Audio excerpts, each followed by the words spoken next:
దేవుడు మన భవిష్యత్తును చూస్తాడు దేవుడు.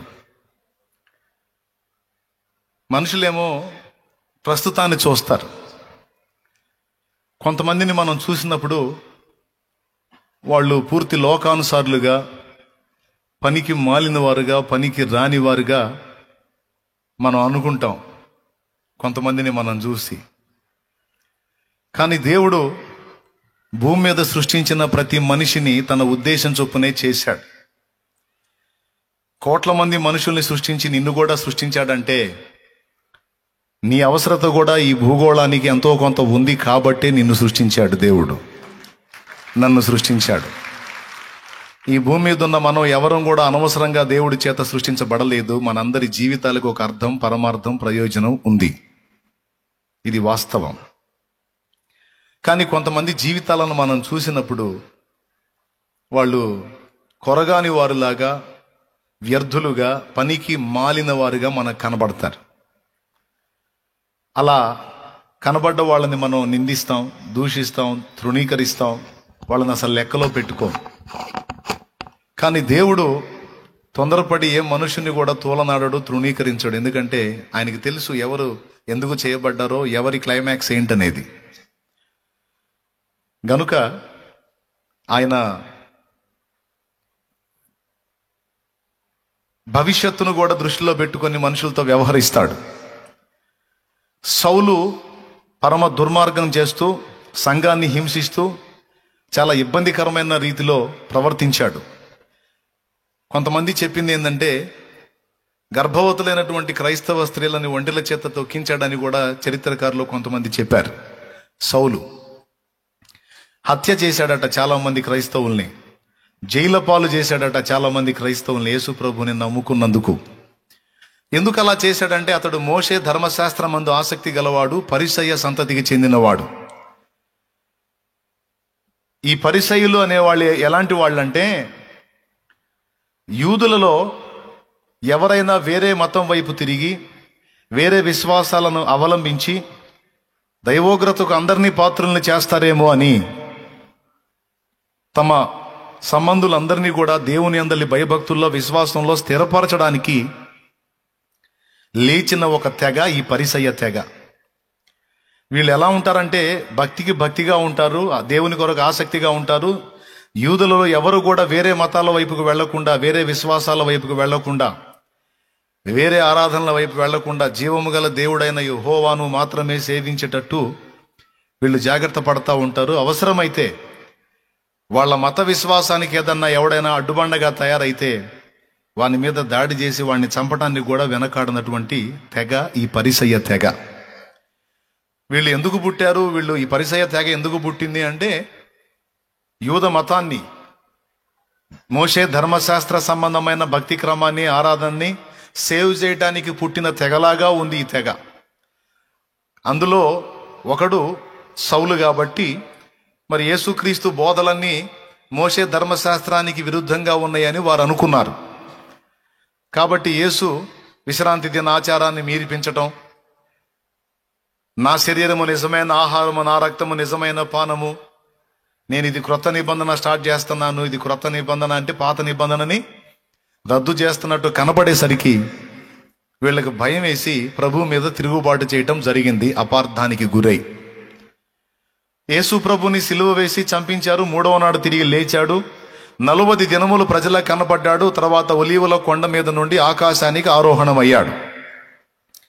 ఆ తరువాత పెంతెకోస్తు పండుగ నాడు పరిశుద్ధాత్మ చేత అపోస్తలులో నింపబడిన వారై సువార్త ప్రకటించడం మొదలు పెడితే, ఒకరోజు 3,000 మంది, మరో రోజు 5,000 మంది, మొత్తం 8,000 మంది.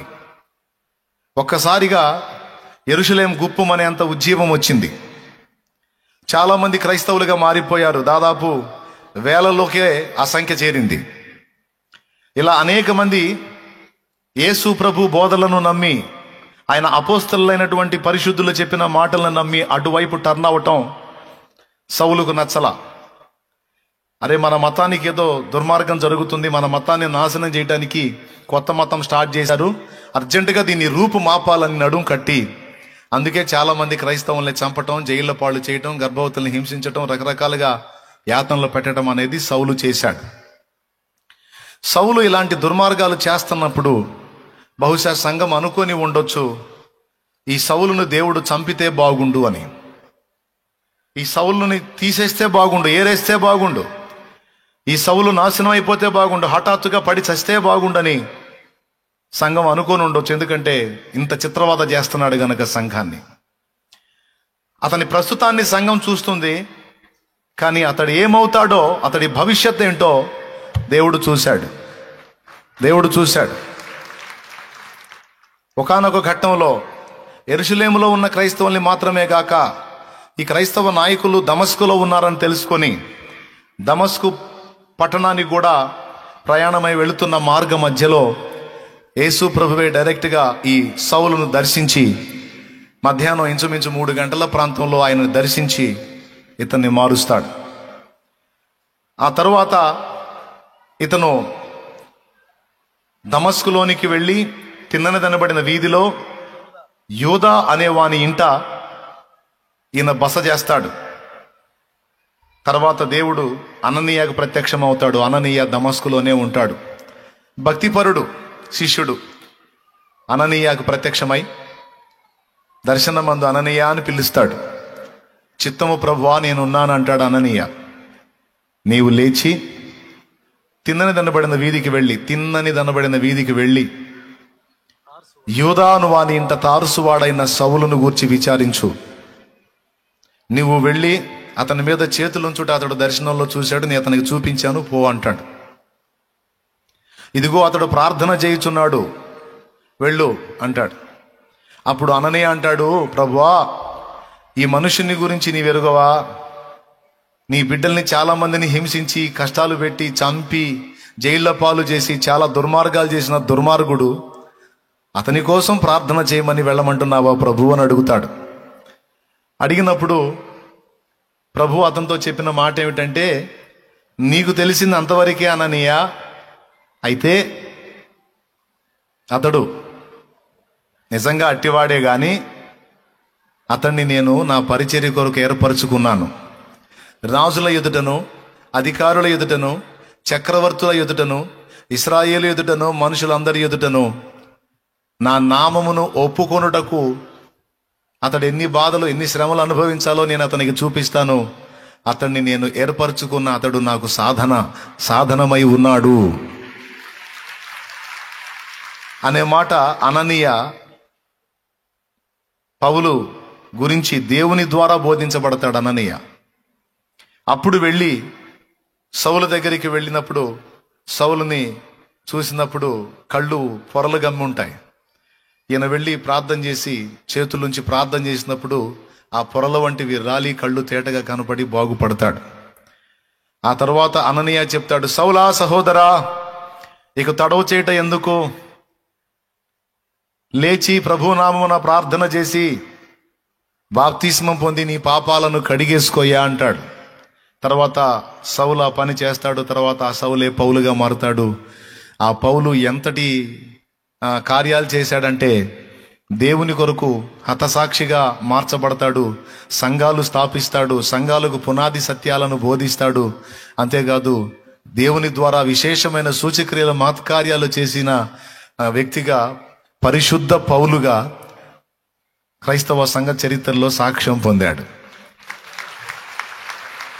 ఒక వ్యక్తిని ప్రారంభం చూసి అతని భవిష్యత్తుని మనం చూడం. ప్రస్తుతాన్ని గతాన్ని మాత్రమే మనం ఎరుగు ఉండగలం, కానీ భవిష్యత్తును మనం ఎరగలేం. కానీ దేవుడు భవిష్యత్తును కూడా ఎరుగును. ఈరోజు మీతో కూర్చున్న వాళ్ళు కావచ్చు, మీ కడుపును పుట్టిన పిల్లలు కావచ్చు, మిమ్మల్ని కట్టుకున్న వాళ్ళు కావచ్చు, ఎవరైనా మీకు సంబంధించిన వాళ్ళలో కొంతమందిని గురించి మీరు విసుగు చెంది ఉండొచ్చు. ఇది చస్తే బాగుండు, ఏమి చస్తే బాగుండు అనే ఇరిటేషన్ నీకు వచ్చి ఉండొచ్చు నీ వారిని బట్టి. కానీ నీకు తెలుసా, ఏమో దేవుడు వారిని ఏర్పరచుకొని ఉన్నాడేమో. ఇప్పుడు తలపోటుగా తలనొప్పిగా ఉన్నవాళ్లే రేపు భవిష్యత్తులో దేవుని కొరకు అద్భుతమైన సాధనాలై దేవుని నామాన్ని మహిమపరిచేటువంటి గొప్ప పాత్రలు అవుతారేమో. దేవుడు ఆ విధంగా వాళ్ళని తీసుకొస్తాడేమో. కాదని ఎవడు చెప్పగలడు? అవునా? అందుకే మన కర్తవ్యం ఏంటంటే, మన ఇంటి వాళ్ళు కానీ, మన సమాజ వ్యక్తులు కానీ బయట వాళ్ళు కానీ మనకు దేవుడు దృష్టిలోనికి తీసుకొచ్చిన వాళ్ళని దేవుని చేతికి అప్పచెప్పటమే మన పని. వాడిని ఉంచుతాడో తీస్తాడో, వాడిని మంచోడిగా చేస్తాడో చెడిపోయినోడిగా చేస్తాడో, వాడిని సేవకుడిగా చేస్తాడో విశ్వాసిగా చేస్తాడో, లేకపోతే సేవకులకే సేవకుడిగా చేస్తాడో, అసలు వాని పట్ల అసలు ఆయనకి ఉద్దేశం ఏముందో దేవుని చేతికే అప్పగించి, నీ పిల్లల్ని శపింపవద్దు, నీ ఇంటి వారిని శపింపవద్దు, నిన్ను ఇబ్బంది పెడుతున్న వారిని శపింపవద్దు, ప్రభువా నీ చిత్తమైతే వీరిని లొంగదీసి నీ కొరకు సాక్షులుగా నీ పాత్రలుగా చెయ్యి ప్రభువా అని ప్రార్థన చేయాలి. అలాగే ఇప్పటి వరకు ఇతరుల విషయం చెప్పాను, నీ ఇంటోళ్ళు కానీ బయటోళ్ళు కానీ ఇతరులు. ఇప్పుడు నీ గురించి కూడా ఒక మాట చెప్పనివ్వండి, నీ గురించి కూడా ఒక మాట చెప్తాను నేను. ప్రస్తుతం నీ పరిస్థితి ఇలా ఉంది. నీ భవిష్యత్తును దేవుడు ఏ విధంగా సిద్ధపరిచాడో నీవెరుగవు. కొన్ని సంవత్సరాల క్రితం నా జీవితంలో ఎదురైన చేదైన అనుభవాలను బట్టి దేవుని ముందుకి అనేక సార్లు నేను వెళ్ళి, దేవా నా ప్రాణం తీసుకో అని నేను దేవునికి ప్రార్థన చేసిన రోజులు ఉన్నాయి. ఎలుగెత్తి ఏడ్చిన రోజులు ఉన్నాయి. నాలాంటి వాడు ఒకడు బ్రతకడం అవసరం అంటావా? నా ప్రాణం తీసుకో దేవా, నా అంతటా నేను చస్తే నరకానికి పోతాను, ఆత్మహత్య నరకానికి తీసుకెళ్తుంది, అలా కాకుండా నా ప్రాణాన్ని నువ్వే తీసుకో అని దేవునికి అప్పచెప్పిన దినాలు ఉన్నాయి. అంత వేదన పడ్డాను. కానీ దేవుడు ఇంత పెద్ద ప్రణాళిక నా ఎడల కలిగి ఉన్నాడని నేను ఊహలో కూడా ఊహించలేదు, అనుకోలేదు. అలాగున ఈరోజు నీ జీవితాన్ని గురించి, నీ ప్రస్తుతాన్ని గురించి, నువ్వు అనుభవిస్తున్న చేదైన అనుభవాలను గురించి, నువ్వు నలుగుతున్నటువంటి యాతనను గురించి నీకుండే ఉద్దేశాలు నీకుంటాయి. నాది ఒక బతుకేనా, మరి దరిద్రం అయిపోయింది నా జీవితం, నీచం అయిపోయింది నా జీవితం, స్థిరం లేని బతుకైపోయింది, వేదనలో మయమైపోయింది, రకరకాలుగా నేను ఉన్నాను అని నీ జీవితాన్ని గురించి నువ్వు ప్రస్తుతం అనుకుంటూ ఉండొచ్చు. కానీ నీకు ఎలాంటి ఆశీర్వాదకరమైన భవిష్యత్తును దేవుడు సిద్ధపరిచాడో నీకు తెలుసా? నా గురించి నాకు తెలిసిందా? ఇలాంటి జీవితం ఒకటి ఉంటుందని నేను ఎరిగి ఉంటే చావగోరతానా, చచ్చిపోవాలనుకుంటానా? ఇలాంటిది ఒకటి లేదనుకున్నాను, నాకు ఇంకా లైఫే లేదనుకున్నాను, అందుకు ప్రాణం పోవాలనుకున్నాను.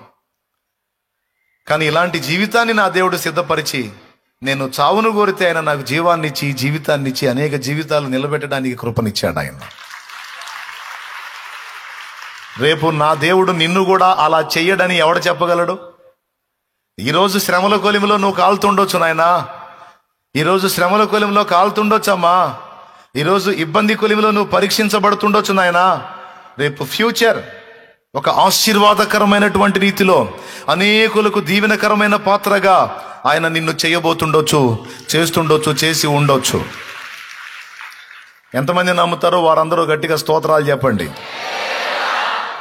వాళ్ళ బజారుల్లో తిరుగుతున్న చిన్న పిల్లవాడు, రేయ్ దావీదు ఇట్రా, వెళ్ళి అది తీసురా, గంప తీసురా, ఈ తట్ట తీసురా అని ఎవరెవరు ఎన్ని పనులు చెప్పారో దావీదుకి.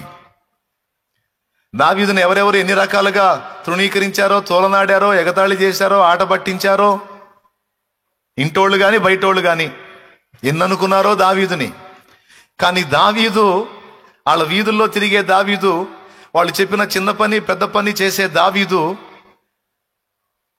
ఎవరో వాళ్ళు ఎరుగుంటే వాళ్ళు మొత్తం కూడా షేక్ మస్తాన్లు అయిపోయేవాళ్ళు. దేవునికి స్తోత్రం. వాళ్ళకు తెలియదు ఇశ్రాయేలు రాజుకి వాళ్ళు పని చెప్తున్నారని, వాళ్ళకు తెలియదు ఇశ్రాయేలు రాజుని వాళ్ళు ఆట పట్టిస్తున్నారని, వాళ్ళకి తెలియదు వాళ్ళ వీధులలో తిరుగుతున్నటువంటి వాడు ఇశ్రాయేలుకే రాజు, ఇశ్రాయేలుకే కాదు యావత్తు ప్రపంచానికి గుర్తింపబడేటువంటి వాడు వాళ్ళ వీధుల్లో తిరుగుతున్నాడని వాళ్ళకి తెలియదు. కానీ ఒకనికి తెలుసు, ఆయనకు తెలుసు. ఆయన నవ్వుకుంటా ఉంటాడు, అరే ఎవరికి చెబుతున్నారా నువ్వు పని, ఎవరిరా నువ్వు ఎగతాళి చేస్తున్నావు, ఇశ్రాయేలుకు రాజురా, సామాన్యుడు కాదురా, నా కుమారుడైన క్రీస్తే దావీదు కుమారుడు అనిపించుకునేంత ధన్యత పొందేవాడురా దావీదు అని ఆయనకు తెలుసు.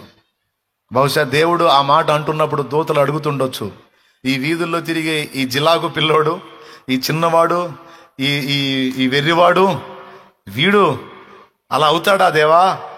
ఈ కార్యమును మేము కూడా చూడగోరుచున్నాం తండ్రినా, తప్పకుండా చూడండి, ఇతని కథ ఏ మలుపులు తీసుకుంటుందో చివరికి ఇతను ఏమవుతాడో మీరే చూడండి అని చూపిస్తాడు. ఇటు కార్యములను దేవదూతలు తొంగి చూడగోరుచున్నారు. హల్లెలూయా, హల్లెలూయా. నా ప్రియమైన దేవుని బిడ్డలారా, సొంత తండ్రి తోడబుట్టిన వాళ్ళు ఎవ్వరు అనుకోలా దావీదును దేవుడు కోరుకుంటాడని. తనకున్న కుమారులు మొత్తాన్ని సమూయేలు ముందుకి యెషయి తీసుకొచ్చాడు. ఎవరిని ఆయన ముందు నిలబెట్టినా, సమూయేలు ముందు నిలబెట్టినా దేవుడు నచ్చట్లేదు నాకు పంపించాను అంటున్నాడు. నేను అతన్ని కోరుకోలేదు అంటున్నాడు. దేంద్రా ఎవడొచ్చినా ఈయనకు నచ్చట్లేదు, ఇంకొకడిని అంటే ఎవరికి వాళ్ళు అనుకున్నారు, నన్ను కాక ఇంకెవరిని కోరుకుంటాడులే అని అందరూ అనుకున్నారు. మొత్తాన్ని పక్కన పెట్టాడు. ఏమయ్యా నీ కుమారులు అందరినీ రప్పించావా, ఇంకెవరన్నా ఉన్నారా అని అడిగాడు సమూయేలు. అదే ఇందాక ఫస్ట్ చదివిన వచనం. ఇంకను కడసారి వాడు ఉన్నాడు కానీ వాడు గొర్రెలు గాయచున్నాడు అన్నాడు. అంటే ఈయన ఫీలింగ్ ఏంటంటే, యెషయి ఫీలింగ్ ఏంటంటే, మిగిలిన కొడుకులకు కాస్త యుద్ధ నైపుణ్యం తెలుసు, వాళ్ళలో కొందరైతే సైనిక ట్రైనింగ్ కూడా పొందిన వాళ్ళు, వీళ్ళకి కొంచెం ఈ యుద్ధ తంత్రాలు ఈ విషయాలు అవగాహన ఉంది. కానీ కడసారి వాడికి అసలు యుద్ధము ఆ విధానాలు ఆ సంగతే తెలియదు. వాడు గొర్రెలు కాసుకునేవాడు. టోటల్గా మీరు వచ్చినటువంటి ఆలోచన వేరు, వాడి ఫీల్డ్ వేరు. వాడికి గొర్రెలను కాయటం తప్ప మనుషుల్ని కాసే కెపాసిటీ లేదు. ఉందో లేదో నీకేం తెలుసు యెషయి, ఉందో లేదో నీకేం తెలుసు? ఎరిగినవాడు ఆయన. దేవునికి స్తోత్రం. ఇప్పుడు నేను ఎవరి మీద చేతులు ఉంచాను అనుకో, వాడికి ఏం తెలుసు, వాడెందుకు పనికొస్తాడు, ఈడికేం తెలుసు, ఈడెందుకు పనికొస్తాడు అని అనుకోవచ్చు కొంతమంది.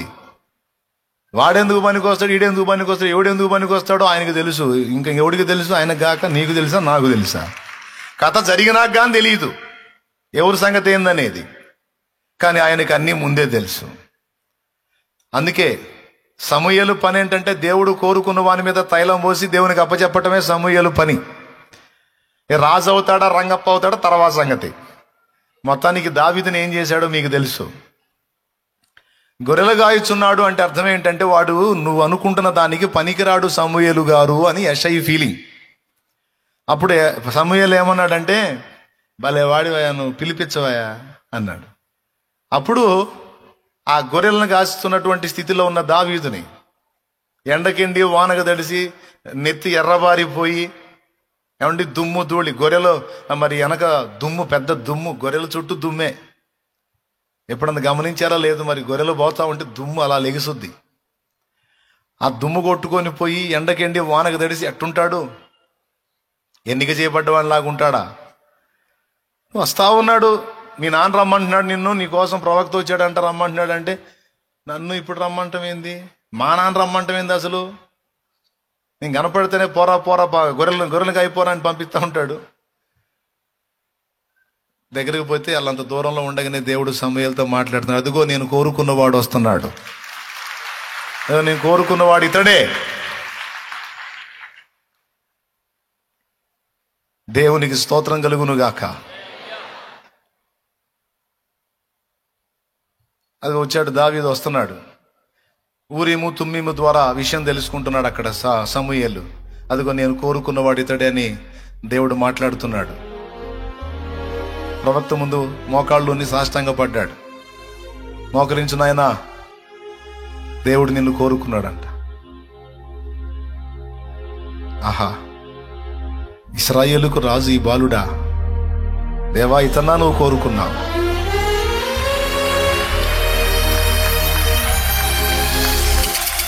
ఊహకు మించిన కార్యము చేసి ఉన్నత కృపలో నన్ను దాచినావు. గమ్యమే తెలియని ఈ పయనములో, గమ్యమే తెలియని ఈ పయనములో నా గురి నీవై నిలిచావు. సర్వోన్నతుడా నీ సముఖములో నన్ను నాటి ఎదిగేటి కృపనిచ్చినావు.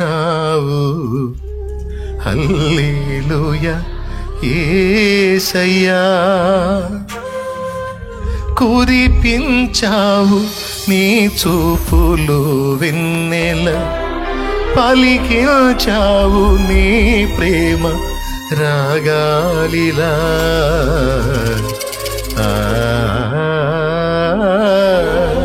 నిద్రపోయినటువంటి వీరుడయ్యాడు. అనేక మందిని, ప్రజలని దేవుని వైపు తిప్పినటువంటి ధన్యచరితుడయ్యాడు. తన తరము వారికి దేవుని సంకల్పము చొప్పున దైవ చిత్తానుసారంగా బ్రతికి సేవ చేసి ప్రభు దగ్గరికి చేరినటువంటి ధన్యచరితుడుగా అతడు మార్చబడ్డాడు. ఎవరికి తెలుసు ఎవరిని దేవుడు ఏ విధంగా సిద్ధపరుస్తాడో? అలాగే ఇప్పుడు వీరిని కోరుకున్నాడు, వారిని నాకు బయలుపరిచాడు. వాళ్ళ పని హాయి, నన్ను కోరుకోలేదుగా దేవుడు అట్లా అని నువ్వు అనుకోవద్దు. లోకంలో ఉన్నప్పుడు నువ్వు ఆ లోకంలో నుండి నిన్ను కోరుకొనే ప్రత్యేకపరచుకున్నాడు ఆయన. ఆల్రెడీ ఒక ఘట్టంలో ప్రత్యేకపరచబడ్డావు.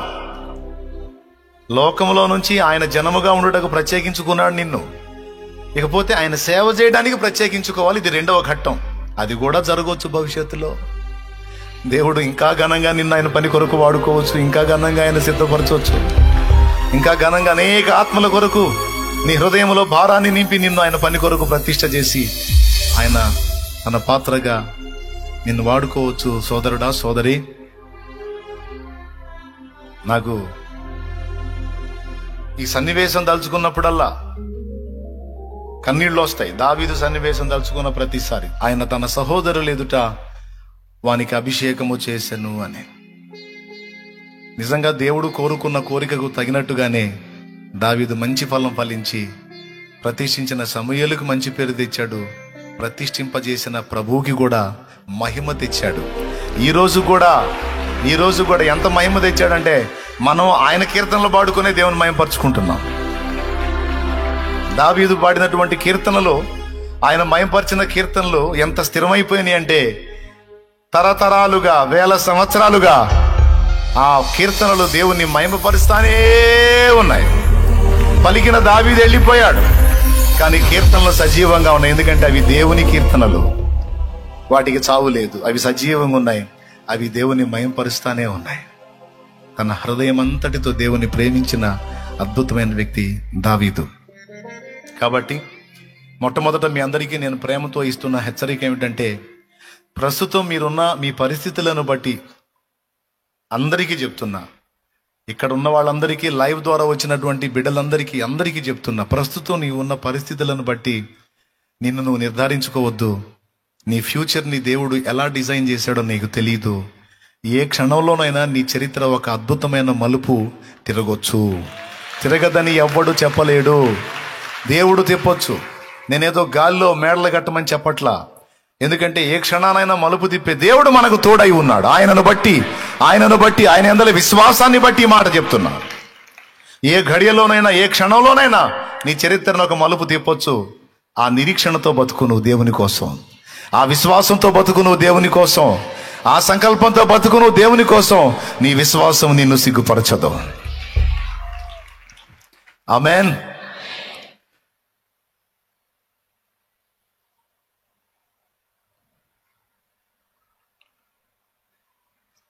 ఉన్నత ఉపదేశమందునా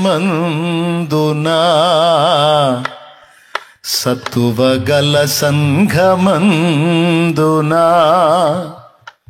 కంచగల చోట్లలోనా తోటలోనా నన్ను దేవునికి మహిమ. సృష్టికర్తవు నీవేనని, దైవిక స్వస్థత నీలోనని. ఆమేన్. సృష్టికర్తవు నీవేనని, దైవిక స్వస్థత నీలోనని. నా జనులు ఇక ఎన్నడూ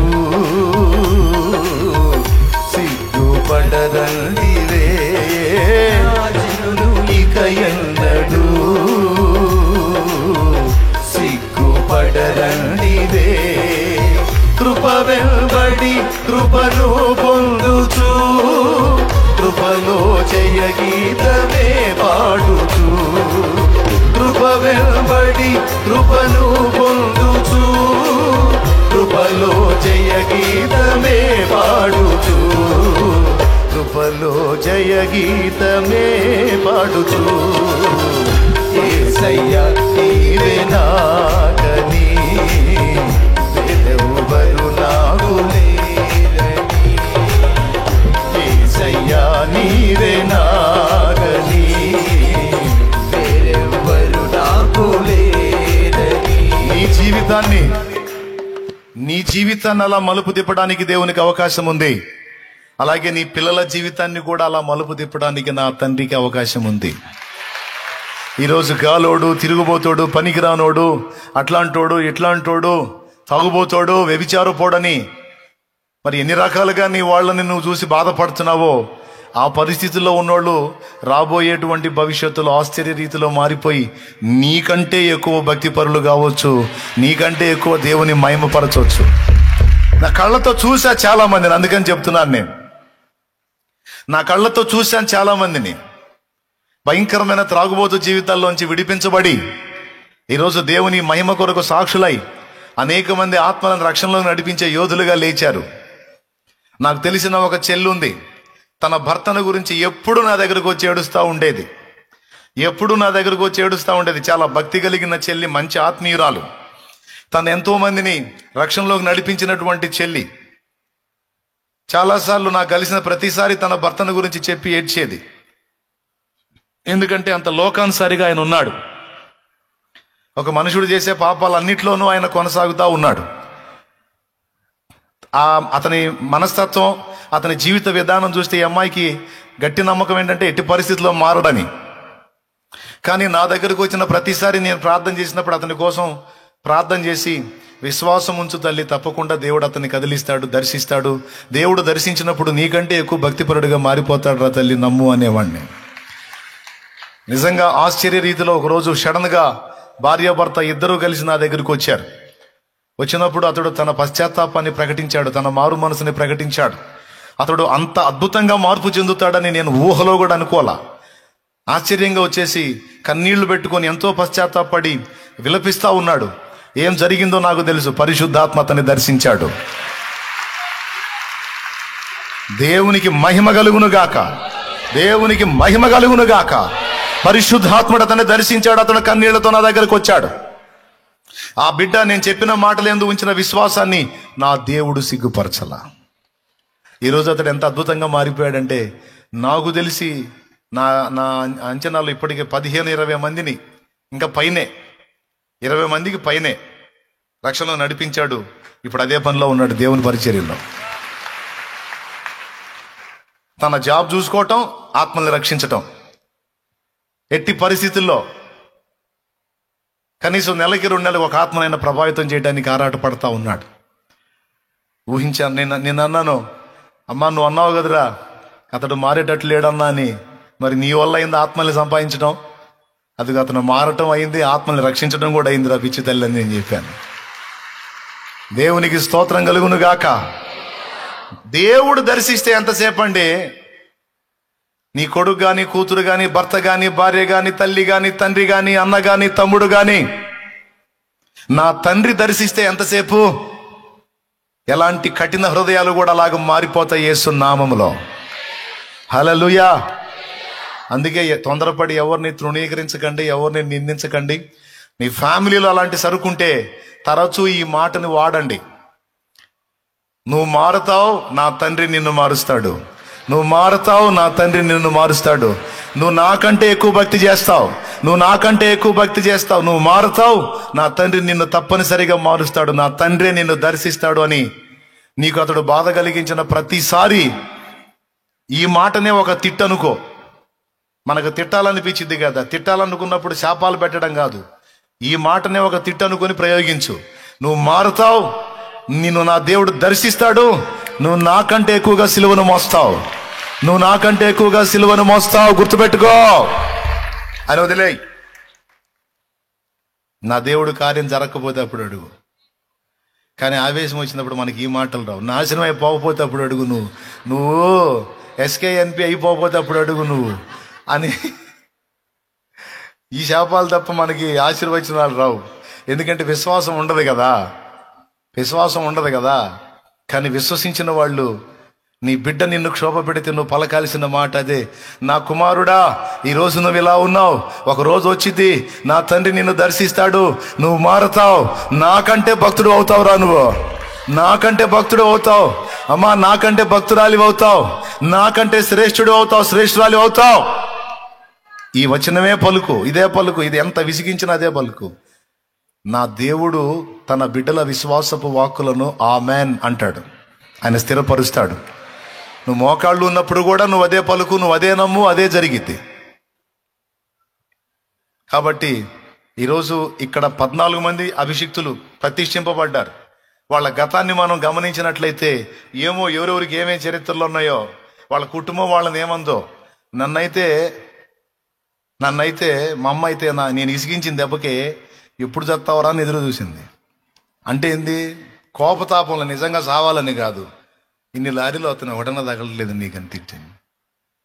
మరి వీళ్ళు అట్లాంటి తిట్లు తిన్నారో లేదో, మరి మంచిగా నాకంటే నీతిగా బతికారో లేదో. నేనైతే మాత్రం ఇక చెప్పేది ఏముందిలే, మా అమ్మ ఆ మాట అందని నీకు అర్థం కాల మీకు, అలాంటి బతుకు. కానీ మా అమ్మ అనుకోలా, నేను అనుకోలా, నిజంగా నేను చేదరే. కానీ అదిగా ఆయన అనుకున్నాడు. అట్లాగా ఈరోజు ఇక్కడ మీ కళ్ళ ముందు ప్రతిష్ఠింపబడిన వాళ్ళు గత జీవితాలు ఎలాంటివో ఈరోజు వాళ్ళు దేవుని పాత్రలయ్యారు.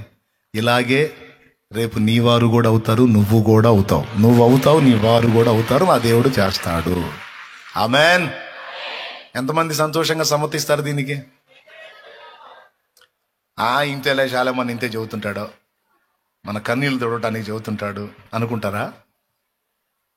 లేదన్నా ఇది శాలేమన్న మాట కాదు, నా యేసయ్య మాట అని నమ్ముతున్నానంటారా? ఎవరి మాట ఇది? నా యేసయ్య మాట. నా జనులు ఇక ఎన్నడూ సిగ్గుపడరంటివే,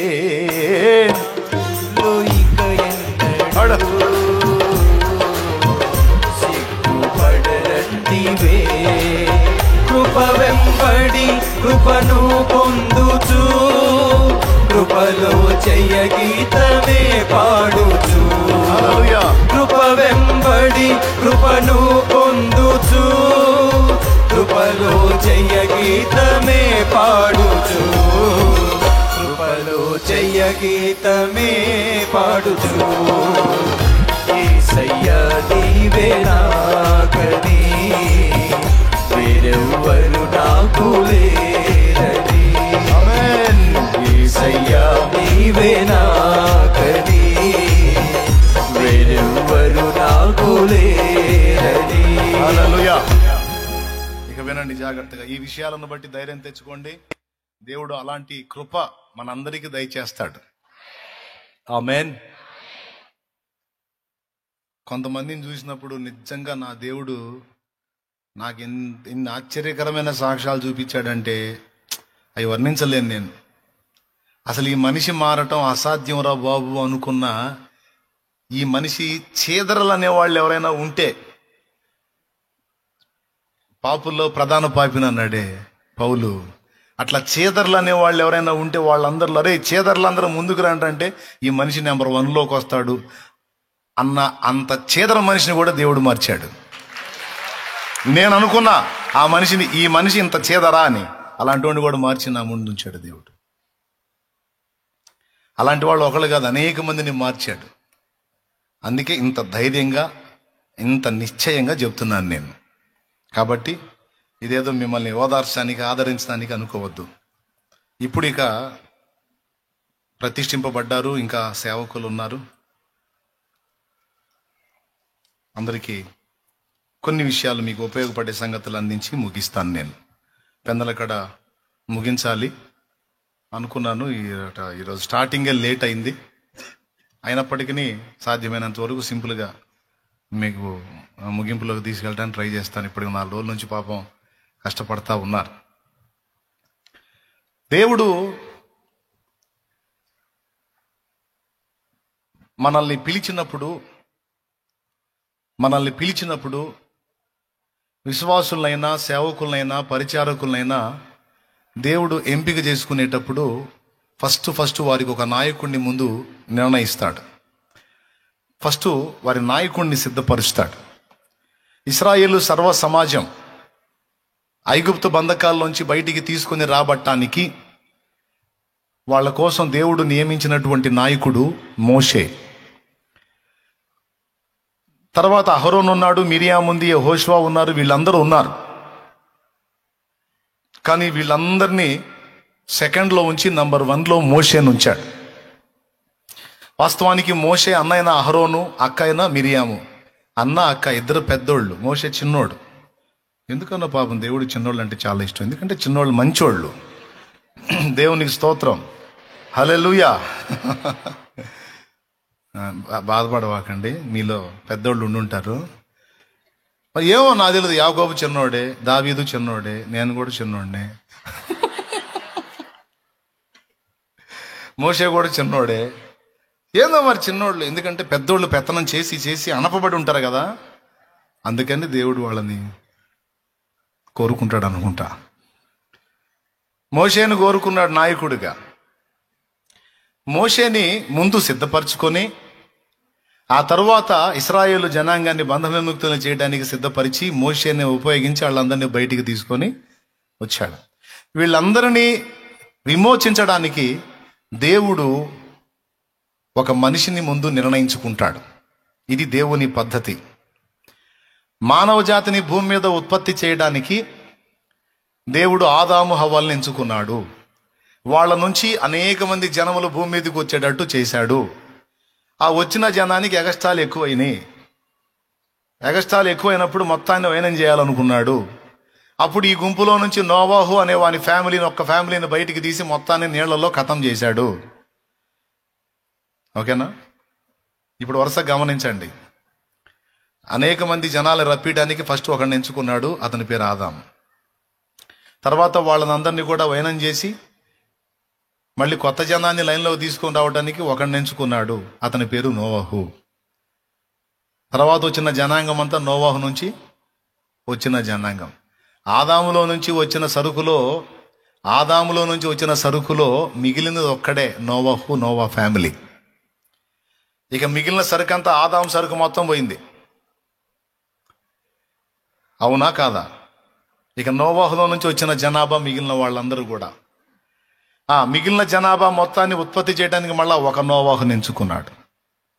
అలాగే ఈ నోవాహు జనాభాలో నుంచి తన కొరకు జాతిని ప్రత్యేకించుకోవడానికి ఒక అబ్రహాముని ఎంచుకున్నాడు. ఆ అబ్రహాములో నుంచి ఒక జనమును రప్పించాడు. ఎందుకు ఇలాగా? ఈ అబ్రహాము జనాభా మొత్తం ఐగుప్తులో బానిస బంధకాల్లో ఉంటే వాళ్ళని బయటికి తేవడానికి ఒక మోషేని ఎంచుకున్నాడు. ఈ తిప్పలన్నీ ఎందుకంటే ఒక రక్షకుడిని అందరి కోసం భూమి మీదికి రప్పించడానికి. ఇప్పుడు మీరు ఈ పరంపర గుర్తుపెట్టుకోండి. నేనేమి మార్మికంగా చెప్పలా, తేటగానే చెప్పా. ఒకడు ఒక గుంపు, మళ్ళా ఆ గుంపులోంచి ఒకడు, ఆ ఒకడిలోంచి ఒక గుంపు, మళ్ళా ఆ గుంపులోంచి ఒకడు, వాని నుండి ఒక గుంపు. ఇది మీకు క్లియర్గా అర్థమైంది కదా? అట్లాగే ఆ నాయకులను ఉపయోగించి వాళ్ళని పరిచర్యలో వాడి అనేక మందిని సమకూరుస్తాడు. ఈ నాయకుడు ఒకడే ఒక గుంపు అవుతాడు. అర్థమైందా? కాలేదా? కాకపోయినా నేను చేయగలిగింది ఏం లేదు. మర్యాదగా సరిగా వింటమే చెప్పేది. నేను మళ్ళీ తీసుకొచ్చి వెనక్కి ముందుకు చెప్పడానికి ఇంకా లేదు, టైం అయిపోతుంది. అందుకని ఆ నాయకుడిని సిద్ధపరిచి ఆ నాయకుడికి సహనాయకులను కూడా దేవుడు లేపుతాడు. ఇది గుర్తుపెట్టుకోవాల్సిన రెండో అంశం. ఆ నాయకుడికి సమూహాన్ని ఇస్తాడు. ఆ సమూహంతో పాటు ఆ నాయకుడికి సహనాయకులను, ఒకవేళ ఆ నాయకుడు కాపరి అయితే ఆ కాపరికి సహకాపరులను కూడా దేవుడు ఇస్తాడు. ఇప్పుడు సంఘమైన సహనాయకులైన దేవుడు నియమించినటువంటి నాయకత్వానికి విధేయత చూపాలి. అర్థమైందా? మళ్ళీ చెప్తా ఈ ఒక్క మాట. సంఘమైన అంటే ఈ నాయకుడి ద్వారా పట్టబడి ప్రభావితం చేయబడినటువంటి ఆత్మలైన సంఘమైన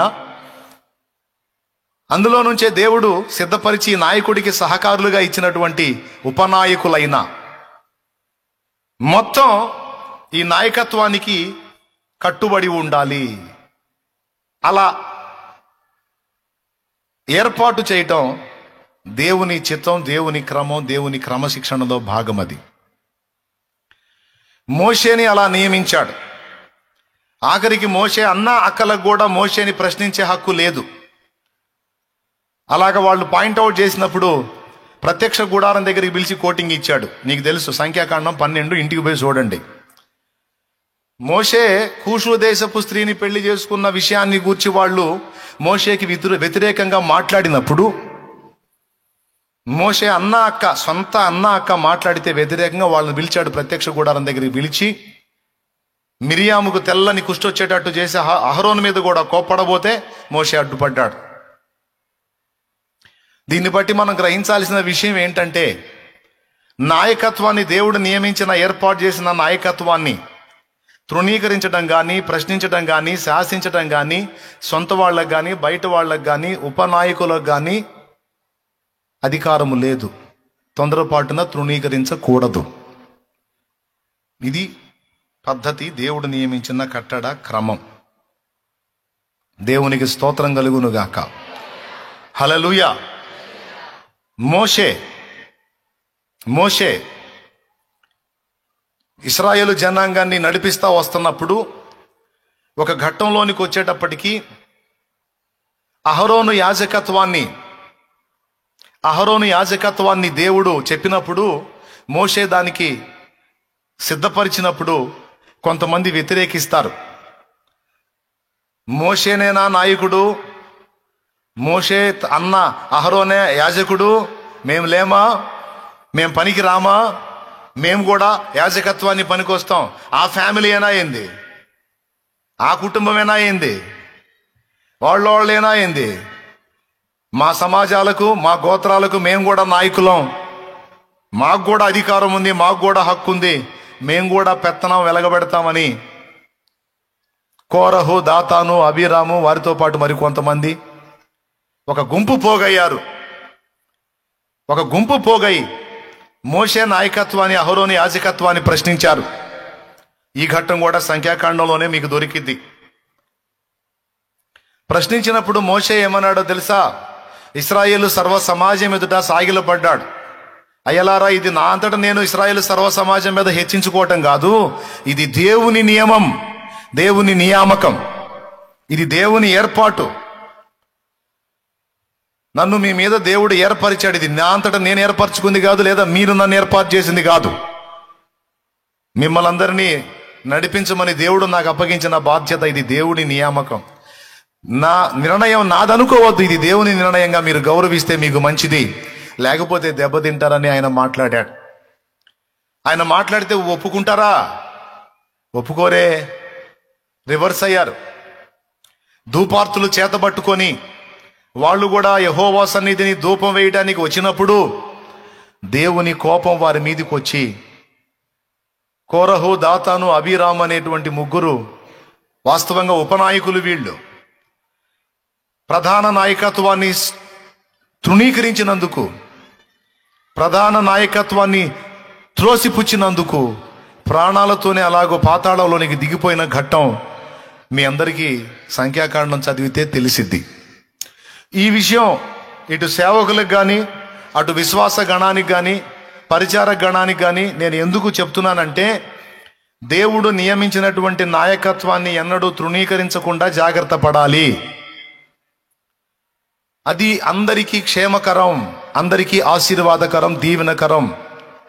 కానీ కొంతమందికి నాయకత్వాన్ని తృణీకరించి, నాయకత్వాన్ని త్రోసిపుచ్చేటువంటి తొందరపాటు ధోరణి ఉంటుంది. అది మంచిది కాదు, క్షేమకరం కాదు అనే విషయం అర్థం కావాలి. ఇప్పుడు ఏలియా ఉన్నాడు, ఏలియా శిష్యుడుగా ఎలీషా ఉన్నాడు. మరి ఏలియా గురువు ఎవరు? ఏలియాని దేవుడే పిలిచాడు.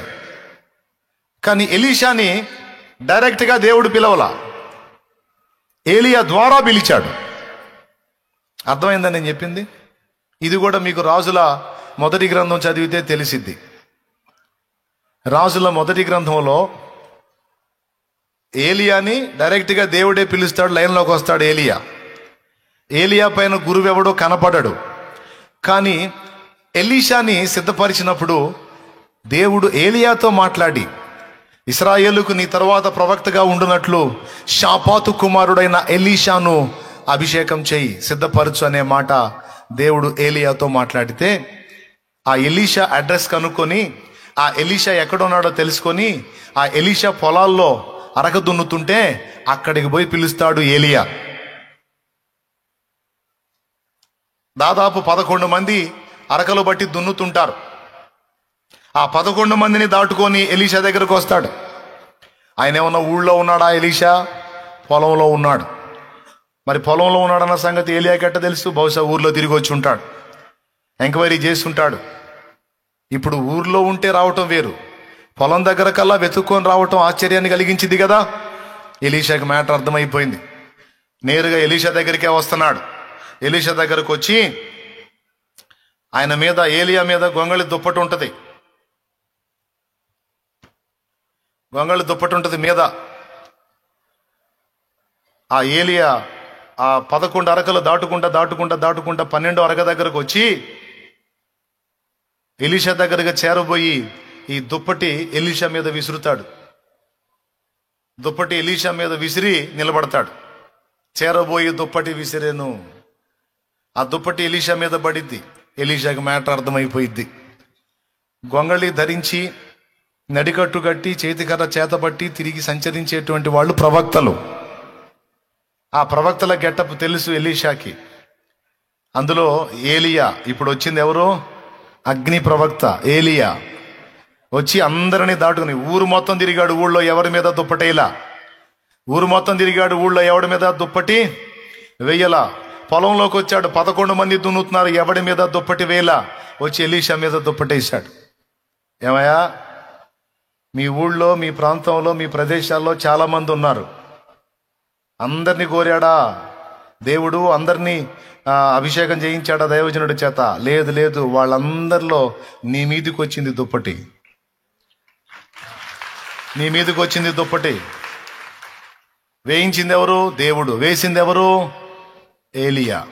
అలాగున ఏర్పాటు దేవునిదైతే ఆ ఏర్పాటుని నెరవేర్చినది దైవజనుడు, దేవుడు ఏర్పరచుకున్న సేవకుడు. కాబట్టి మొదట దేవునికి విధేయత చూపాలి, తర్వాత దేవుడు నియమించినటువంటి నాయకత్వానికి కూడా, అంటే దుప్పటి మీద వేసిన నాయకత్వానికి కూడా విధేయత చూపాలి. ఒక భక్తుడు అన్నాడు అద్భుతమైన మాట, తల మీద చేతులుంచుట అంటే ఏంటో తెలుసా? తల మీద చేతులుంచుట అంటే తలంపుల మీద చేతులుంచుట అని అర్థం. ఇంతకుముందు నీ బుర్రకి ఎటు తోచినట్టు నీవు నడిపించబడి ఉండొచ్చు, నీ తలంపులు ఎట్లొస్తే అట్లా నువ్వు చేసి ఉండొచ్చు. ఇప్పుడైతే ఒక నాయకత్వం కిందికి నీవు వచ్చావు, నీ మీద చేతులుంచిన నాయకత్వం ఉంది. ఇక నీ మనసుకు తోచినట్టు నువ్వు నడవడానికి వీల్లేదు.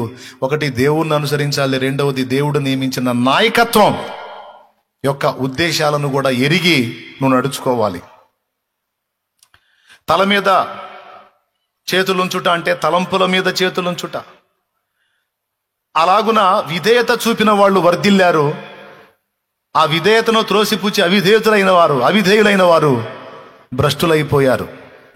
వారు వర్ధిల్లలేదు, వారు ఫలించలేదు, వారు దేవుడు మెచ్చే సేవ చేయను లేదు.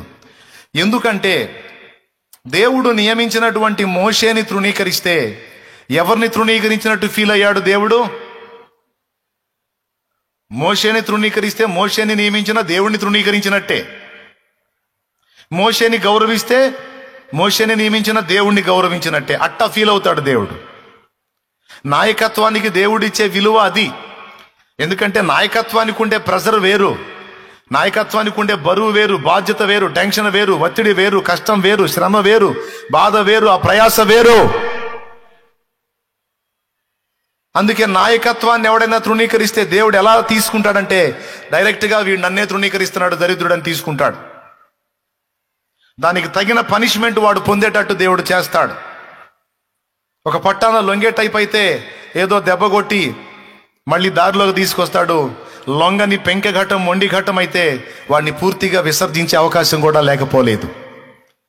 ఈ మాట ఎందుకు చెప్తున్నానంటే విశ్వాస గణానికి సేవక గణం అందరు ఈరోజు ఇక్కడ ఉన్నారు కాబట్టి దేవుడు నియమించినటువంటి పాత్రని, దేవుడు నీకు అప్పగించిన పాత్రని, ఏ పాత్ర ద్వారా నిన్ను ప్రభావితం చేశాడో, ఏ పాత్ర ద్వారా నిన్ను లైన్లో తెచ్చాడో ఆ పాత్రని తొందరపడి తృణీకరించకుండా, విసర్జించకుండా, ఎడబాయకుండా జాగ్రత్త పడటం ఎంతైనా మంచిది.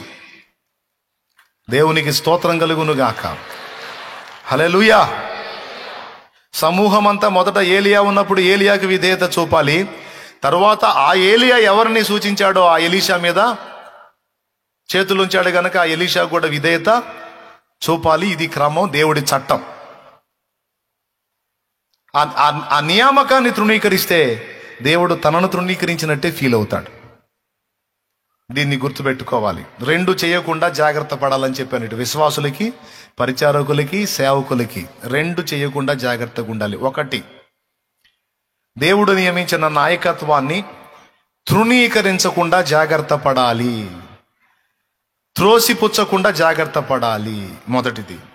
రెండవది, ఎడబాయకుండా జాగ్రత్త పడాలి. ఏం చేయకుండా జాగ్రత్త పడాలి? ఎడబాయకుండా జాగ్రత్త పడాలి. మీరు గమనించండి, లేఖనంలో ఏలియా ఉన్నంత వరకు, ఆఖరికి ఏలియా ఆరోహణమయ్యే ఘట్టములో సహా ఎలీషా వదల్లా ఏలియానే. 4 సార్లు ఎలీషాని వదిలించుకుందాం అని పరీక్షించాడు ఏలియా. మొట్టమొదట ఒక దగ్గర ఆపాడు. ఏమండి? గిల్గాల్ దగ్గర ఆపాడు. ఇక్కడ ఆగవయ్యా నువ్వు ఎలీషా, నన్ను దేవుడు బేతేలుకు పొమ్మంటున్నాడు అన్నాడు. ఎలీషా అన్నాడు, యెహోవా జీవముతోడు, నీ జీవముతోడు, మరణము తప్ప మనల్ని ఇంకొకటి ఏది కూడా వేరు చేయడానికి లేదు. ఆ యెహోవా జీవముతోడు, నీ జీవముతోడు నిన్ను విడవనంటాడు. సరే, అక్కడికి పోతాడు, బేతేలుకు పోతాడు. ఇక్కడన్నా ఆగవయ్యా, నన్ను ఎరికో పొమ్మంటున్నాడు, నన్ను ఎరికోబోమంటున్నాడా? మళ్ళీ అక్కడికి పోతే అక్కడ కూడా అదే మాట అన్నాడు, యెహోవా జీవముతోడు, నీ జీవముతోడు నిన్ను విడవనన్నాడు. గిల్గాల్ అయిపోయింది, ఎరికో అయిపోయింది, బేతేలు అయిపోయింది, 3 చోట్ల అదే మాట అన్నాడు. చివరికి ఎరికో దగ్గరే ఉన్నాడు. అక్కడ నుంచి నన్ను యోర్దాను పొమ్మంటున్నాడు దేవుడు, ఇక్కడ ఆగవయ్యా నువ్వు అంటాడు. మళ్ళీ యోర్దాను కూడా పోయాడు. యోర్దానుకు పోతే అక్కడ కూడా వదిలించుకోవడానికి ట్రై చేశాడు. పట్టు అలా పట్టాలి ఆత్మీయ నాయకుడిని. ఆత్మీయ నాయకుడు, నువ్వు పోరా బాబు, నువ్వు పో అన్నా సరే వదలకూడదు, పట్టాలి. యెహోవా జీవముతోడు, నీ జీవముతోడు నిన్ను విడవను. అవసరమైతే నన్ను కొట్టు, తిట్టు, నన్ను గద్దించు, నన్ను ఏమన్నా చెయ్యి, నిన్ను వదలనయ్యా, నిన్ను వదలను. వాస్తవంగా నాయకుడు చెప్పినప్పుడు చేయాలా లేదా? చేతుల మీద నీళ్లు పోస్తూ వచ్చాడు ఏలియా చేతుల మీద ఎలీషా. నాయకుడు ఆగమన్నప్పుడు ఆగాలి కదా. అన్ని విషయాల్లో నాయకుడు చెప్పినట్టు విన్నాడు, కానీ నాయకుడిని ఎడబాసే విషయంలో మాత్రం వినలా. అది శిష్యుడి యొక్క లక్షణం. దేవునికి స్తోత్రం. మీరు నువ్వు వెళ్ళిపోవాలని ఉన్నారా అన్నాడు యేసయ్య శిష్యులకి వెళ్ళి తిరిగి. వెంటనే పేతురు రాడు, ఇక లైన్లో ఉంటాడుగా, ప్రభువా ఎక్కడికి పోవాలో అడ్రస్ నువ్వే చెప్పు అన్నాడు. దేవునికి స్తోత్రం. పో అన్నా, మీరు కూడా పోవాలన్నారుగా, మీరు కూడా పోవాలని ఉన్నారా అన్నావుగా, యాడికి పోవాలో చెప్పాయా? నీకంటే మంచోడు ఎవరో చూపించు పోతాం, నీకంటే నీతిమంతుడు ఎవరో చూపించు పోతాం, నీకంటే పరిశుద్ధుడు ఎవరో చూపించు పోతాం, నీకంటే సత్యవంతుడు ఎవరో చూపించు పోతాం, నీకంటే ప్రేమ గలవాడు ఎవరో చూపించు పోతాం, నీకంటే మాదిరి ఎవరున్నారో చూపించు పోతాం, నీ వంటి నిత్య జీవపు మాటలు గలవాడు ఎవరున్నారో చూపించు పోతాం. ఎవరున్నారయ్యా?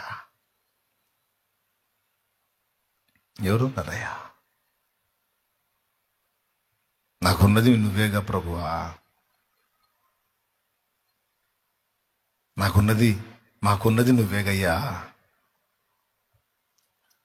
లోపల ఎంత సంతోషపడి ఉంటాడో నా యేసయ్యా. హల్లెలూయా. ఆయన ఏం లెక్క చేయాల. ఈ సన్నివేశం ఎక్కడ అనుకున్నావు? యోహాను సువార్త 6లో చూసుకోవచ్చు మీరు.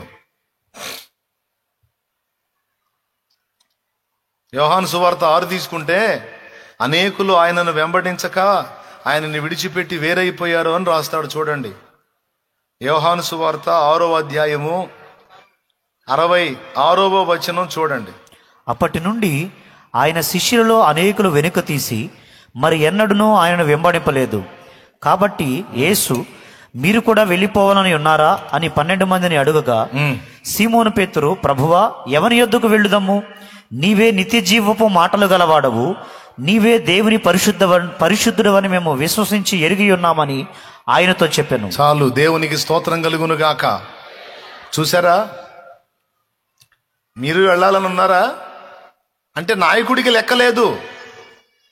నాయకుడికి లెక్క ఉండదు. నాయకుడికి నువ్వు కాకపోతే ఇంకా 40 మంది వస్తారు. 40 మంది కాదు 400 మంది వస్తారు. ఎందుకంటే ఏర్పరచుకుంది దేవుడు, ఇచ్చేది దేవుడు, కృప చూపేది దేవుడు, చేయి పట్టుకుంది దేవుడు. నాయకుడిని వదిలితే నష్టపోయేది మీరే. నాయకుడికి ఏం నష్టం లేదు, వానికి ఏం నష్టం? ఏసైనా వదిలిపెట్టిపోయారనుకో, ఎవరు పోతారు పెందలాడి? చెప్పండి, ఏసైకి ఏమన్నా నష్టమా? ఏసైకి ఇంకేం దొరకరా? ఎవరు దెబ్బతింటారు? ఇక్కడ ఏలియా ఉదంతం తీసినా, యేసు ప్రభు ఉదంతం తీసినా, ఇక్కడ ఈ శిష్యులు ఆయన వదలలేదు, అందుకే కృతార్థులయ్యారు. అక్కడ ఎలీషా వదలలేదు, అందుకే 2 అభిషేకం పొందాడు. ఆ కృప పొందాలి అంటే ఆత్మీయ నాయక గణాన్ని విసర్జించకుండా జాగ్రత్త పడాలి, తృణీకరించకుండా జాగ్రత్త పడాలి. 2 విషయాలు చెప్పాను. ఒకటి, తృణీకరించవద్దు, త్రోసివేయవద్దు, తేలికగా మాట్లాడవద్దు. దేవుడు నియమించిన నాయక గణం అది లేకపోతే నీ చరిత్ర లేదు, అది ఉంది కనుక నువ్వు ఉన్నావు లైన్లో. దేవునికి మహిమ. ఇప్పుడు నాకు పైన ఉన్న నాయక గణాన్ని నా గుండెల్లో పెట్టుకున్నా. ఎవరెవరిని నా కోసం దేవుడు ఎలా వాడుకున్నాడో, 3 దైవజనులు ఉన్నారు ప్రధానంగా నా లైఫ్లో. ఆ 3 దైవజనుల్ని నా గుండెల్లో పెట్టుకున్నా. ఈనాటికి వాళ్ళ గురించి నిజంగా నేను ఏ 3 దైవజనుల్ని నా గుండెల్లో పెట్టుకున్నానో ఆ 3కి వ్యతిరేకంగా దేవుని ప్రణాళికలో ఉన్నారు, దేవుని సంకల్పంలో ఉన్నారు, దేవుడు వారిని అభిషేకించున్నాడు. ఆ కృప పొందిన వాళ్ళు నాకంటే వయసులో పెద్దవాళ్ళు. దేవుడు నన్ను వారి ఎదుటికి రప్పించి వారి ద్వారా నాకు కొన్ని పనులు చేయించాడు. కాబట్టి నా ఊపిరి ఉన్నంత వరకు వారిని నేను తృణీకరించకుండా జాగ్రత్త పడాలని 3 దైవజనుల్ని నా గుండెల్లో పెట్టుకున్నాను నేను. ఆ 3 గురించి బహిరంగ సాక్ష్యం కూడా ఇచ్చాను నేను. అందుకు కూడా దేవుడే సాక్షి, మీరందరూ సాక్షులు. బాప్తిస్మం ఇచ్చిన వాడు ఒకడు, ఉపదేశ క్రమాన్ని నేర్పిన వాడు ఒకడు, దేవుని ప్రేమను కనపరిచి సంఘమును కట్టుట అనే విషయాన్ని నేర్పినవాడు మరొకడు. ఈ 3 అనుభవాలు 3 దగ్గర నేను పొందాను. ఆ 3 అనుభవాలు ఇప్పుడు ఒకళ్ళలో ఉన్నాయి. ఈ ఒకళ్ళలోనే 3 అనుభవాలు ఇప్పుడు మిగిలిన వాళ్ళందరూ పొందుతున్నారు.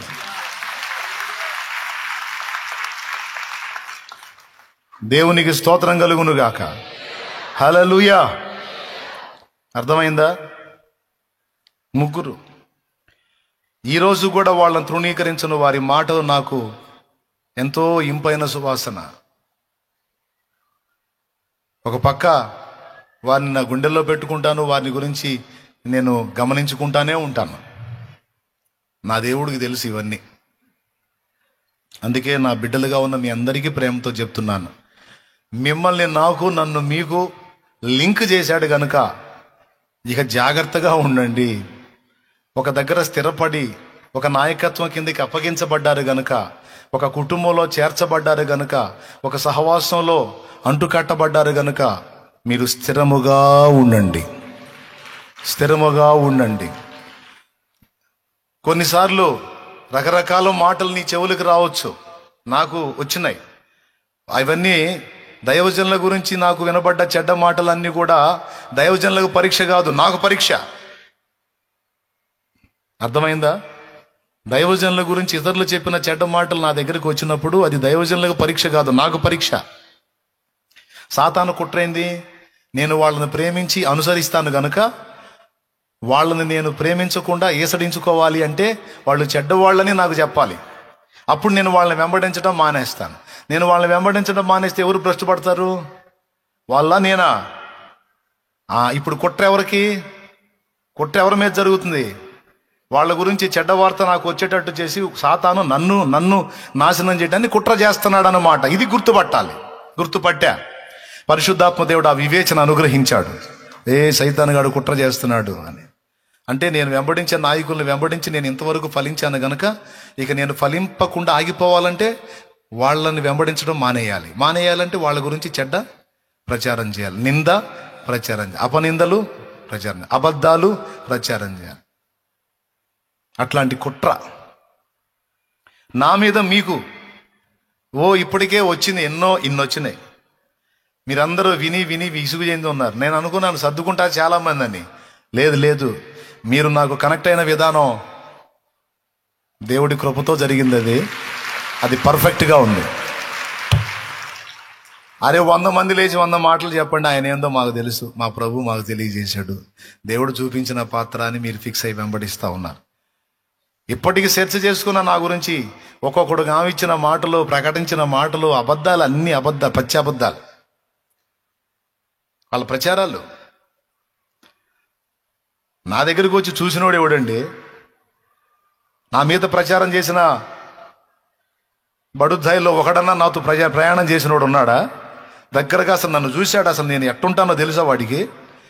వీడియో చూడటం కాదు, లైవ్లో నన్ను ఫేస్ టు ఫేస్ వచ్చి నా అవతారం చూశాడా వాడు? చూడ్డా. కానీ వాడు నా గురించి ఏందో మొత్తం పూర్వపరాలన్నీ మాట్లాడుతుంటాడు. వాడికి ఏం తెలుసు? వాడికి బొంద చెబుతున్నా ఒక్కొక్కడు మాటల్లో. అట్లాగే ఎందుకు ఇవన్నీ? ఈ మాటలు నీ దృష్టికి వచ్చేటట్టు సాతాను చేస్తాడు. ఎందుకు? నిన్ను దెబ్బతీయటానికి. అవి నీ దృష్టికి వచ్చేటట్టు చేస్తాడు. ఎందుకు? నిన్ను పాడు చేయటానికి. కాబట్టి దేవుడు నియమించిన పాత్ర కాదా అవునా అనేది ఫస్ట్ మనం నిర్ధారణ చేసుకున్నాక ఇది దేవుడు నియమించిన పాత్రే అని ఫిక్స్ అయితే ఇక ఆ పాత్రకు సంబంధించిన జడ్జిమెంట్ అంతా దేవుడికి అప్పచెప్పి నమ్మకంగా వెంబడించి నువ్వు భద్రంగా ఉండాలి. హల్లెలూయా. 2 చెప్పాను, ఏం చేయకుండా జాగ్రత్త పడాలి. 1, తృణీకరించకూడదు, దుఃఖ పెట్టకూడదు, ఇబ్బందికరంగా మాట్లాడకూడదు, ఇబ్బంది ప్రచారం చెయ్యకూడదు. 1. 2, ఎడబాయకూడదు. సూపర్, బాగా విన్నారు. ఎడబాయకూడదు. ఎడబాస్తే ఎవరికి దెబ్బ తెలుసా? ఎడబాసినోడికే దెబ్బ. జాగ్రత్త. కొన్నిసార్లు కొంతమంది చేసే పిచ్చి నిర్ణయాలు వాళ్ళ జీవితాలను ఎలా నాశనం చేశాయో మనం చూడొచ్చు. సింపుల్. అబ్రహాం పెద్దవాడు, దేవునితో నడుస్తున్నాడు. వాస్తవంగా అబ్రహాముని సింగిల్గా దేవుడు రమ్మంటే సెంటిమెంట్ను బట్టి లోతుని ఎంటబెట్టుకున్నాడు. వాస్తవంగా లోతుని రమ్మని దేవుడు చెప్పలా. లోతుని నీ వెంట పెట్టుకొని రా అని దేవుడు చెప్పలా. అబ్రహాముని మాత్రమే పిలిచాడు. ఆదికాండం 12. ఇంటికి పోయి చూడండి, ఇప్పుడు టైం లేదు. నీవు లేచి నీ తండ్రి ఇల్లు విడిచి నీ బంధువుల యొద్ద నుండి నీ స్వజనుల యొద్ద నుండి నేను నీకు చూపించబో దేశమునకు వెళ్ళు, అక్కడ నేను నిన్ను గొప్ప జనముగా చేస్తా. అర్థమైందా? నువ్వే ఒక గొప్ప జనం అయ్యేటట్టు చేస్తా. నువ్వు వెళ్ళి నా దేశమును నీకును నీ సంతానమునకును ఇస్తా అని వాగ్దానం చేశాడు. చూడు అబ్రహాం ఎంత నీతిమంతుడో చూడండి. దేవుడు చెవులో చెప్పాడు, గుట్టుగా వచ్చేయి పెద్దోడా, అక్కడికి రా, నేను నీకు పిల్లల్ని ఇస్తా, ఆ దేశాన్ని నీకు నీ సంతానానికి ఇస్తా, అది నీకు నీ సంతానానికి మాత్రం ఉంటుంది. ఎందుకంటే నువ్వు నాకు ఇష్టడవుగా ఉన్నావు, నువ్వు నా స్నేహితుడవుగా ఉన్నావు, రా అబ్రహామా రా అని పిలిస్తే సహజంగా ఎవరన్నా ఏం ఆలోచిస్తారు? నాకు పిల్లలంట, ఆ స్వాస్థ్యమంతా నా పిల్లలకేనంట అని తన పిల్లల గురించి మాత్రమే ఆలోచించుకొని అడుగు కదలాలి. కానీ అబ్రహాం నీతి చూడండి. వీడు తండ్రి లేనివాడు. ఎవరిని చూశాడు? లోతుని. వీడు తండ్రి లేనివాడు. మా నాన్న ముసలివాడయ్యాడు, ఇప్పటిదాకా మా నాన్న కాసుకొని బతికాడు, మా నాన్న పని అయిపోయింది, ఇయాలో రేపు అనేటట్టున్నాడు మా నాన్న పోతే వీడి గతి ఏంటి? వీడికి దిక్కెవరు? లోతు సర్దుకోరా నువ్వు కూడా సామాన్ అన్నాడు. వచ్చేరా నాతో పాటు. దేవుడు ఏం చెప్పాడు? నీ సంతానానికి ఇస్తాను రావయా అంటే నువ్వు నీ సరుకంతా తీసుకొని వస్తావేమయ్య అంటే, భలే వాడివి దేవా, నేను లేకపోతే వాడెట్ట బతుకుతాడు నాయన, కాదులే వాడు కూడా రావాలంటే సరే ఊరుకున్నాడు దేవుడు. ఊరుకున్నాడు. భక్తులు ఇష్టపడితే కొన్ని దేవుడికి ఇష్టం లేకపోయినా సరే మౌనంగా ఊరుకుంటాడు. సరే నీకు ఇష్టమైందా? అదే నాకైతే వద్దనిపిస్తుంది, నీకు ఇష్టమైందా? అవును ప్రభా నాకు ఇష్టం, సరిపో తగలబడిపో అన్నట్టు వదిలేస్తాడు. అది ఇక్కడే అర్థమైంది మనకి. అబ్రహాం లోతుల దగ్గరే అర్థమైంది. నేను నిన్ను రమ్మంటే నువ్వు సరుకుని వేసుకొని వస్తున్నావేంది అని అల్లా దేవుడు. ఆహా నీకు ఇష్టమైందా? లోతు సరి తెచ్చుకో.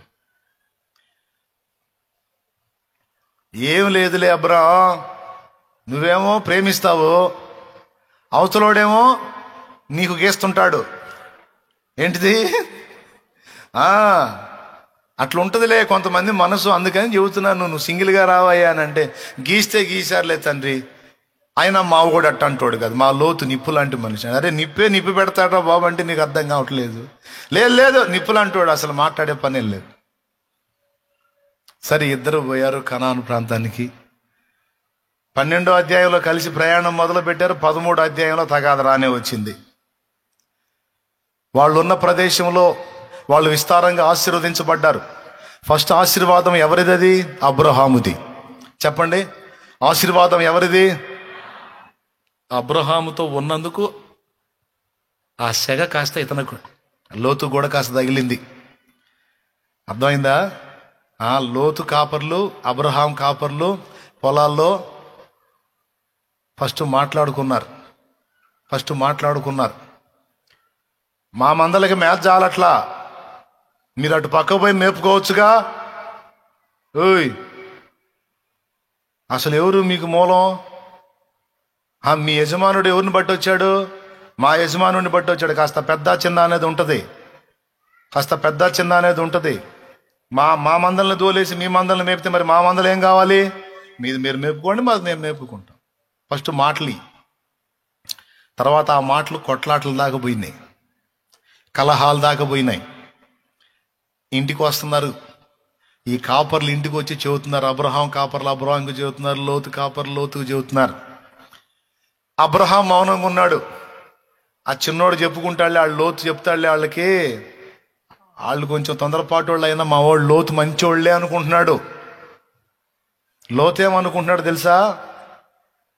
ఎంతైనా ఆ పెద్ద ఆయనకైనా కొంచెం బుద్ధి ఉండాలిగా.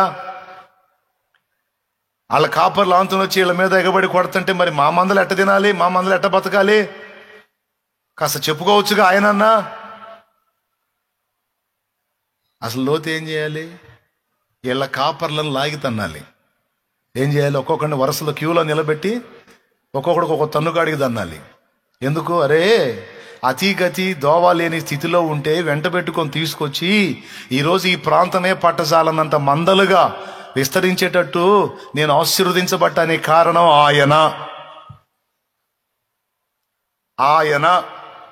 ఆయన్ని బట్టి దీవెనంతా వచ్చిందిరా నాకు. ఆయన మందలమే ఎగిపోతే ఇంకెవరు ఏమేయాలరా? నా మంద అయితే ఒకటి, ఆయన మంద అయితే ఒకట, పోనే అనాలి. లోతనేవాడు అనలా. చూశాడు అబ్రహాంకి అర్థమైపోయింది. దేవుడు మౌనం. నిప్పులాంటోడు అంటే నిప్పు పెట్టేటట్టు తయారయ్యాడు.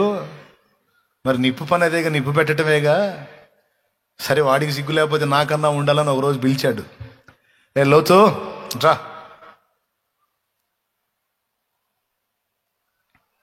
ఏంటి అంకులు? దా ఇట్రా. ఏంటి కాకా? రారా కూసో.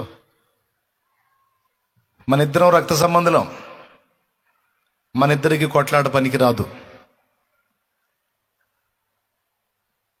నీకన్నా బుద్ధి ఉండాలి, నాకన్నా బుద్ధి ఉండాలి. నువ్వు చెప్పుకుంటావని చూసా, నువ్వు చెప్పలా, మరి నేనన్నా చెప్పాలిగా. ఇప్పుడు చెప్తున్నా ఇను.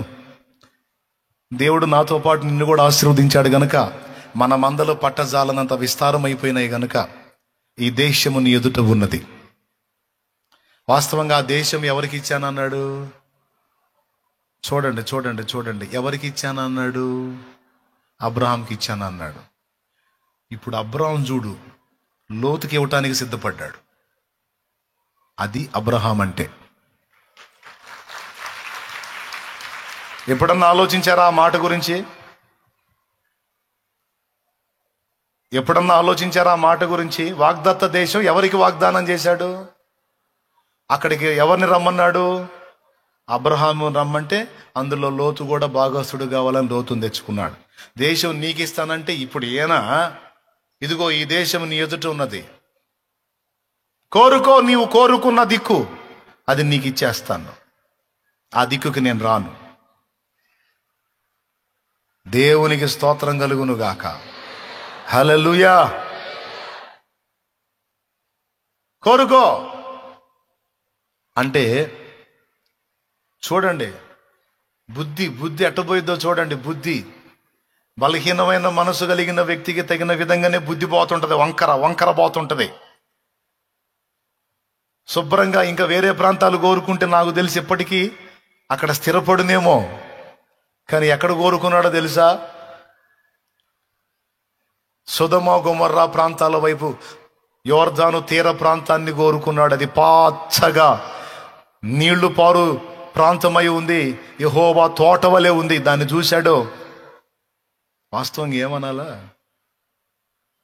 మీరైతే ఏమంటారా లోతు ప్లేస్లో ఉంటే?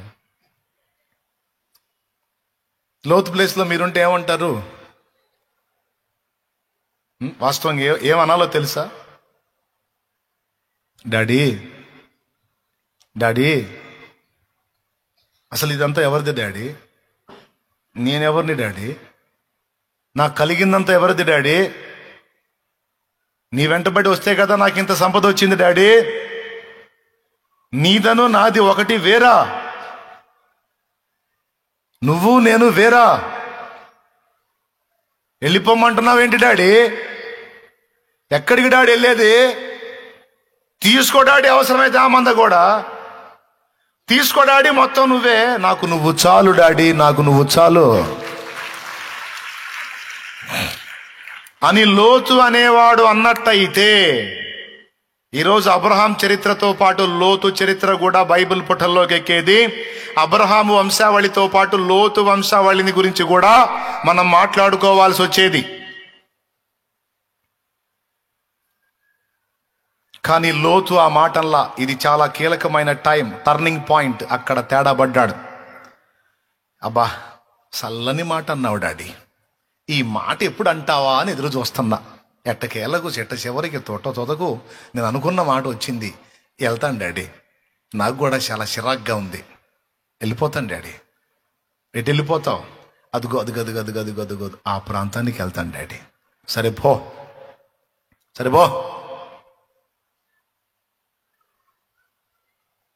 యోర్దాను ప్రాంతానికి పోయాడు. మంది మార్బలం తీసుకొని సొదొమ వెలపట గుడారం వేసుకొని, అసలు అక్కడ పొలాలు, అక్కడ పచ్చదనం, అక్కడ వ్యవహారం, అక్కడ హడావుడి చూసి, ఇక మనకి తిరుగులేదు, మనకి ఇక చలనం లేదు అని తిప్పాడు. దేవునికి స్తోత్రం, హల్లెలూయా. బాగా అయింది పోయినాక. ఆయన అటు పక్కకు పోయాడు. ఆ లోతు ఎంతో ఉన్నంత వరకు ఈయన మౌనం. పైన కూర్చుంటాడు ఒక ఆయన, అన్ని చూస్తుంటాడు ఆయన.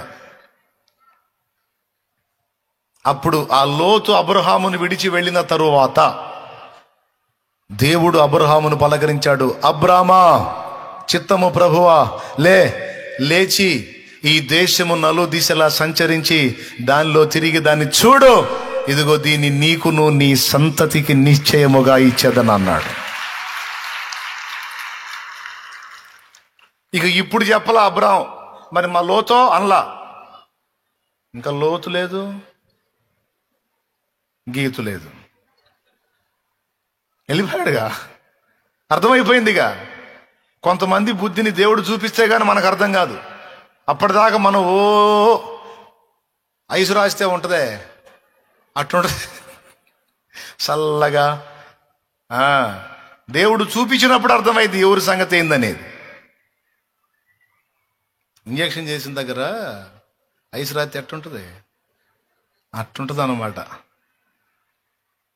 కొంతమంది వ్యవహారం దేవుడు వాస్తవం చూపించినప్పుడు కానీ అర్థం కాదు.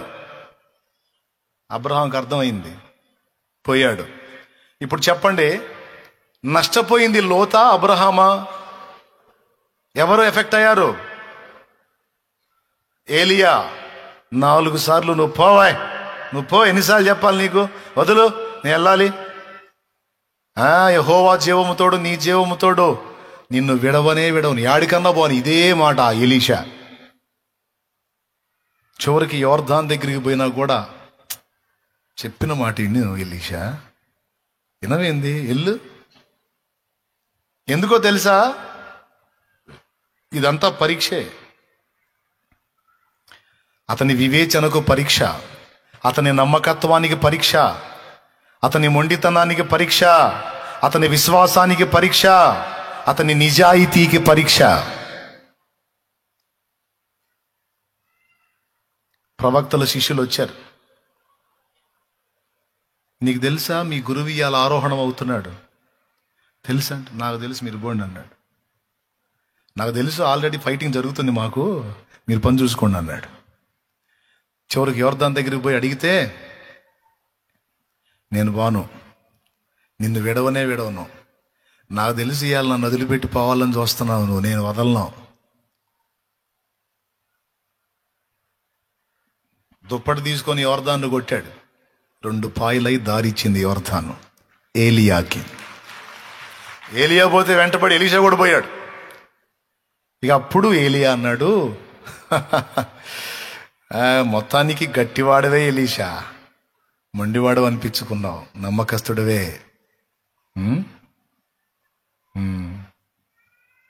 సరే చెప్పు, నేను నీ వద్ద నుండి తీయబడక మునుపు నీకేం చేయగోరుతున్నావు చెప్పు అంటాడు. అప్పుడు ఎలీషా అంటాడు, నీ మీదున్న ఆత్మలో 2 పాళ్ళు నా మీదికి వచ్చినట్టు దయచేయమని కోరుకుంటాడు. మరి నీ తర్వాత ప్రవక్తగా ఉండమని నన్ను సిద్ధపరిచావు, మరి ప్రవక్తగా నేను ఉండాలంటే మరి నాకు అభిషేకం లేకపోతే, దేవుని ఆత్మ సహాయం లేకపోతే ప్రవక్త పరిచర్య ఎలాగూ జరుగుద్ది? అది జరగాలంటే నాకు అభిషేకం కావాలి. కాబట్టి నీ మీద ఉన్న ఆత్మలో 2 పాళ్ళు నాకు ఇస్తే గానీ నేను వదిలిపెట్టను అంటాడు.